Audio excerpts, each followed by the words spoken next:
নায়ক রাজ রাজ্জাককে নিয়ে আপত্তিকর মন্তব্য করায় এফডিসিতে বিশৃঙ্খলা সৃষ্টি হয়েছে। শনিবার দুপুরে পরিচালক সমিতির কার্যালয়ে মহাসচিব বদিউল আলম খোকন নায়ক রাজকে নিয়ে আপত্তিকর মন্তব্য করায় সঙ্গে সঙ্গে প্রতিবাদ করেন নির্মাতা গাজী মাহবুব। জানা গিয়েছে, অভিনেতা পরিচালক বাপ্পা রাজের সাম্প্রতিক বক্তব্য তাকে সতর্কতামূলক নোটিশ দেওয়ার বিষয় নিয়ে কথা বলছিলেন নির্মাতারা। এক পর্যায়ে দুপুরে 1টার দিকে নায়ক রাজ রাজ্জাককে নিয়ে আপত্তিকর মন্তব্য করেন খোকন। এর জবাব দেন গাজী মাহবুব।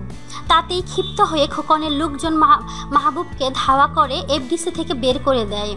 এ প্রসঙ্গে নির্মাতা গাজী মাহবুব বলেন, নায়ক রাজ নাকি চলচ্চিত্রের জন্য তেমন কিছুই করেননি।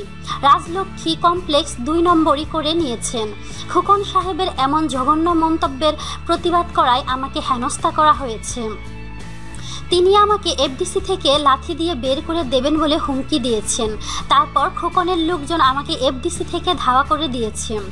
গাজী মাহবুব আরও বলেন, আমি তাকে জবাব দিয়েছিলাম যে অশ্লীল ছবির নির্মাতা হয়ে আপনি চলচ্চিত্রের জন্য কি করেছেন। নায়ক রাজ রাজ্জাকের পক্ষে কথা বলে আমি যদি লাথি খেতে হয় তাহলে অশ্লীল ছবির পরিচালক হিসেবে আমি আপনাকে জুতাপেটা করতে পারি। এই বিষয়ে বদিউল আলম খোকনের সঙ্গে যোগাযোগ করা হলে তার মুঠোফোন বন্ধ পাওয়া যায়।